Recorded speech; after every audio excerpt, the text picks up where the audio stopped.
The ruin of Castle Urquhart in the highlands of northern Scotland dominates the shore of a lake shrouded by mystery. The murky waters have hidden a persistent and puzzling tale for 1,400 years. The lake is called Loch Ness. It is said that here lives a monster that can make the surface of a lake boil with foam.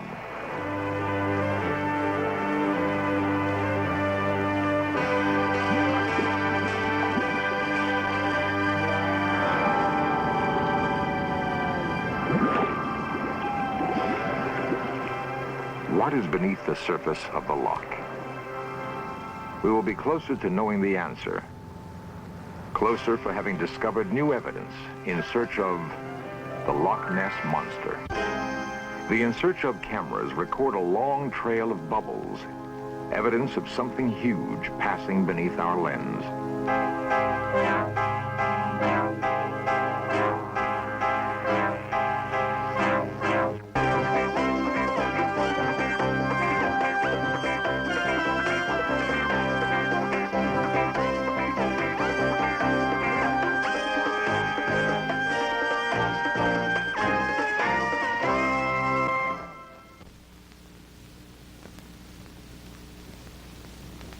Hello, I'm Leonard Nimoy. Few of the great mysteries we will explore in this series are as compelling as the accounts of an unknown beast which lives in a picturesque Scottish lake. A compelling mystery because in spite of the many sightings over hundreds of years, there was little evidence until recently to support the possibility of the creature being real. Tonight, we'll take a hard look at the new evidence.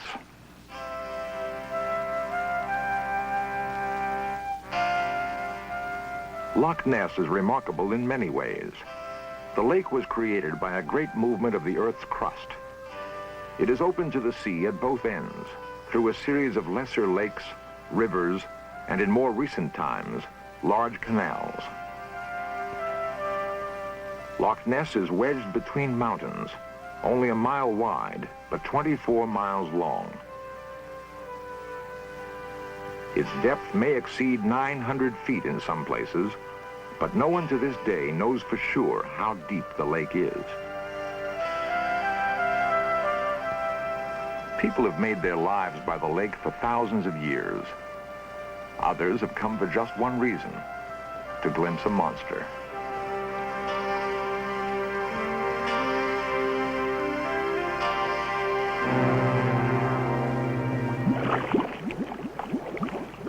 Some are more serious about getting a look at the creature than others. Scientists by the expedition full roam the lake. From MIT and the Academy of Applied Science they come. The National Geographic Society scours for underwater camera positions. Scientific associations in England are hard at work too. An old abbey by the shore of the lake is where the quest has its origins. Saint Columba came to Loch Ness in the 6th century to convert barbarians. He founded a Benedictine order that maintains the abbey today. And as Father Gregory recalls, Saint Columba also founded a legend. St. Columba came up this way according to St. Adamnan, who wrote his life in the next century. That's about the 4th century. He came up from Iona with a few of his monks, and they came up the chain of lochs, Loch Oich, Loch Lochy, on his way to convert the king of the Picts, the northern Picts, King Brood. Adamnan recounts that at the end of Loch Ness, where the Ness flows into the sea, they just come up to the end, they were going to cross the Ness, and a man was swimming across the river, and this great serpent thing, a beast, appeared. And St. Damon says the holy man, the great sign of the cross in a loud voice, drove it off so that it didn't do any harm to him. Well, we don't know how much truth that is in that, but that's the first account we have of this strange thing that's in the loch. Perhaps a modern camera caught a descendant of the great serpent described by St. Columba in the 6th century. Early in the morning of April 1st, 1934, a London surgeon of impeccable reputation snapped this picture. A lumberjack working near the lake took this picture in 1951. An American scientist produced a view of the creature with an underwater camera. The murkiness of Loch Ness obscures the shot, but even some of the most skeptical investigators consider the picture positive evidence that a large animal exists in the lake. Motion picture film was made in 1966 by another Loch Ness investigator. The film was examined by Royal Air Force photo intelligence experts and certified to be genuine. 1,400 years of recorded sightings that began with the experience of a Christian missionary in the 6th century. Father Gregory's own experience was not unlike that reported by the saint who founded his order. We had an organist friend up from London, and we were standing on the edge of the loch on the stone jetty, looking across to the bay on the right, and we were suddenly surprised. There were no boats, first of all, there were no boats visible at all. Suddenly noticed a tremendous commotion in the bay, and we couldn't see what was causing this at first. And then we were fairly staggered to see a little further on a huge neck emerge. We would both agreed about 7 feet at least above the water, at a slight angle, moving along slowly for about 17 seconds, we estimated, and then it went down. We didn't see any of the body, but this height out of the water was extraordinary. In fact, this organist said to me, he said, if I hadn't been there, he'd have felt like running. It gave him such a queer feeling. Sergeant Henderson is one of the senior constables patrolling the little communities around Loch Ness. One patrol put him squarely at the heart of the mystery of the lake. About halfway between Fort Augustus and here, we saw something in the water. We thought it was a boat in difficulties. We rushed down. When we got to the edge of the water, we saw these 2 fins about 20 feet apart, about 4 feet out of the water, I would say, traveling towards Invermorris, and stayed up for 5 or 6 seconds, submerged, came back up again, and stayed up for another 10 seconds, then submerged finally, and didn't come back up again. Now, the water was quite calm at the time, but when things submerged, finally there was a terrific wash came onto the shore.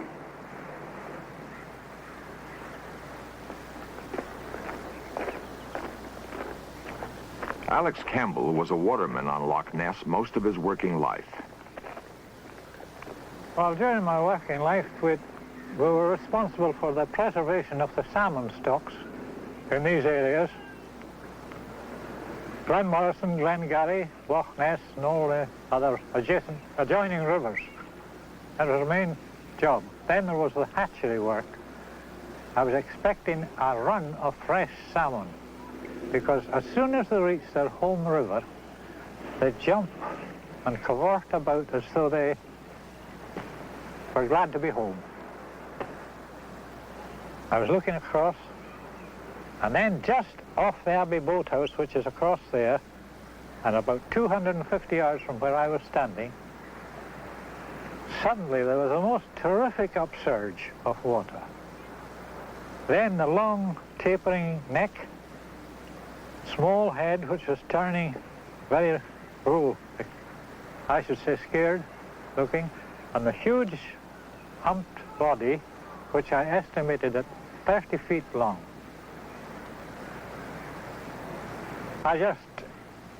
I shut my eyes 3 times to make quite sure that I wasn't seeing something that that didn't exist. However, then I heard the noise of the engine of 2 fishing trawlers that had just come out from the canal locks and were heading for Loch Ness. I said to myself, oh, this is going to be interesting. And meanwhile, the head was even more excited, you see, the animal. I said to myself, this is going to be very exciting, because as soon as the bow of the first trawler comes within my line of vision, it'll also come within the animal's line of vision. Well, that duly happened. And as soon as the bow of the first trawler appeared, oh, a terrific plunge into the depth. Upsurge was fantastic. Could this be Alex Campbell's monster? Some theorize that such creatures could have been trapped in Loch Ness during its primordial past, living relics of a lost world. The notion that creatures from the dawn of life on this planet still live among us is irresistible to many. It is proof they seek. For Ted Holliday, proof would be film of the monster, close up and in sharp focus. I'd been up that particular morning for about 5 o'clock watching the Loch. When Mrs. Pickett finally came out to wash breakfast dishes about 9 o'clock, I strolled over to have a word with her. I left my camera behind me and I walked about 50 yards to chat with her. I turned and looked across the Loch. Well, actually, I looked over Mrs. Pickett's shoulder to a point about a quarter of a mile to the left of the Clandron Hotel, across that side. And I saw this huge black mass. It undulated into 3 humps, proceeding from right to left. It was going at a fair speed, and the water was swelling up from the front of it in a big white wash. And I said to Mrs. Pickett, "Can you see that?" She said she could. I said, "Well, watch it while I get the camera." And I rushed and grabbed the camera, and immediately a voice shouted after me, "Oh, it's gone down." Well, I put binoculars on the spot, and there was a huge whirlpool, as though something had submerged into the Loch, a huge patch about 50 yards across. Hundreds of cameras would be trained on the Loch this summer. The In Search Of camera would be among them and would capture a most remarkable event.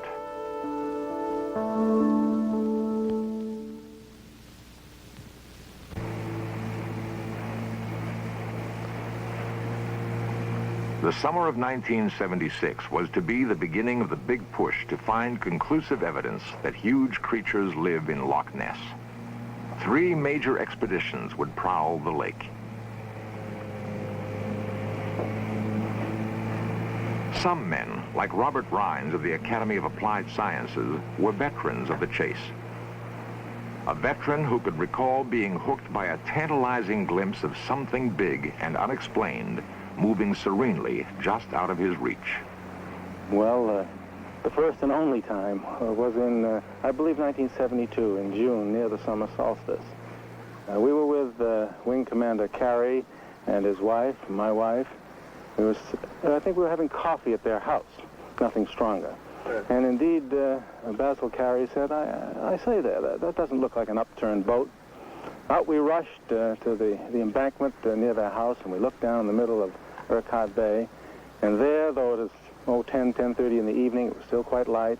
There was a slight rain, but we unmistakably saw a giant hump in the water, move slowly out in the bay, turn around and come back, and then submerge. We had some telescopes, and we took turns not talking to each other, but looking through the telescopes and deliberately taking measurements with a 53-foot fishing vessel that was there.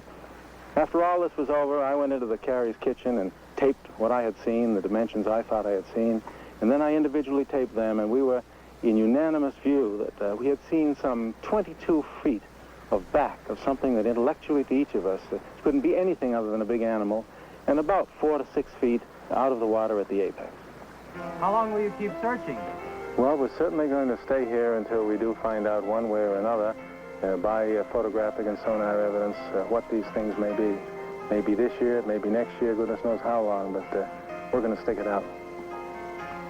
Adrian Shine is another veteran of the hunt, but he has chosen to track his quarry at Loch Morar, just above Loch Ness. Monsters have been seen here too, and the relative clarity of the water in Morar may give Shine an advantage. We are laying out this year cameras, television cameras, beneath the surface in order to carry out a constant surveillance over some 3 months. We can lay the cameras down to 60 feet beneath the water and hope to get a silhouette of the creature passing over the top. We can get ranges underwater of nearly 100 feet. We have some conventional cameras as well, conventional 35mm cameras, but the video technique, in my opinion, is better because we have an immediate record. We don't have to process film, and of course we get a moving record as well. This tape was taken with the camera at 60 feet below the surface, and there's a diver at 20 feet from the camera. This is followed by a further tape of with the same setup and the diver at 40 feet from the camera and going up to the surface. You can see that, therefore, that we have at the surface at least 60 to 70 feet across the surface under surveillance. The National Geographic Society has decided to focus its efforts on Loch Ness. By carefully charting the lake bottom with sonar and positioning cameras at strategic points beneath the surface, the geographic scientists hope to overcome the handicap of poor visibility. The task is to guess where the monster is most likely to be, then lure it to the camera. The geographic team knows that Loch Ness was formed by an upheaval of the Earth's crust, and that the trench created by that upheaval was enlarged by glaciers. The glaciers created a U-shaped bottom to the lake, but they did not completely obliterate the deep valleys which are characteristic of the region. So there are hidden depths to Loch Ness, depths capable of sheltering huge animals. National Geographic's Dr. Bob Ballard thinks these deep channels are his best bet. Because we're making the assumption that the monster would come into the bay using these deep channels. It would like to stay on the bottom and in as deep a water as it can to get in near the river where there must be a lot of biological activity because of the river outflow. So we wanted to pick a spot where we could set up the camera close to a deep channel. Well, to do that, we had to survey it. So went around the bay and put a series of reference points, and then sitting on the castle, we shot in with compasses and positioned these reference points. And then we used those reference points to run back and forth across the bay with the ship, measuring the echo sounding. We figure that if we put our camera rig in about 120 feet of water, we're going to be within 500 feet of one of these deep channels. You take the rope into your boat, and you worry about keeping slack.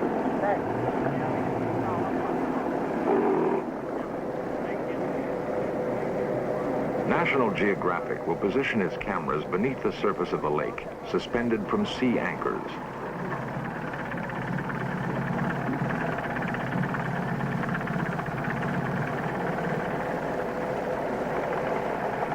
The likelihood that the animals can be successfully photographed from the surface is being discounted. Emery Christoph is the expedition's chief photographer. We've discounted pretty much that would be a mammal. And we figured if it was a mammal and be air-breathing, there would be more sightings of the creature. We feel then if we are dealing with a amphibian or a reptile or something of the fish nature, we have a creature that hunts by listening, picks up vibrations in the water. So we've tailored our program really to this. The scientists are listening too, with sensitive underwater microphones. Recordings have been made of the normal sounds of the loch at rest, at night or during the day, when boat traffic is at a minimum. They are tranquil sounds. Another recording was made late in the afternoon of July 5th. It was anything but tranquil. There was no way to tell for sure what the underwater microphones were picking up. But at about the same time the recording was made, and in about the same location, the In Search Of cameras recorded something even more remarkable. A long trail of bubbles breaking on the surface of the loch. There were no boats nearby. There were no divers. But something beneath the surface of the loch was creating a large disturbance. And it provides the most convincing photographic evidence gathered this year that the monster may in fact be real, that something big and alive was moving in front of our camera just beneath the surface of Loch Ness.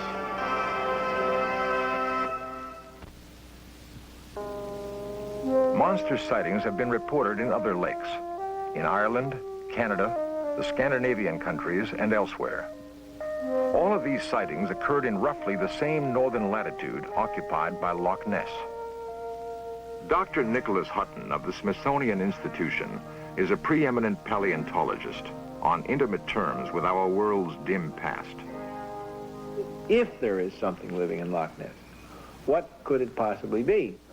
From my own point of view, I just don't think there is anything in Loch Ness, but there is an interesting theory put forth by Dr. Roy Mackal of the University of Chicago, who argues that there may in fact be a population of giant eels.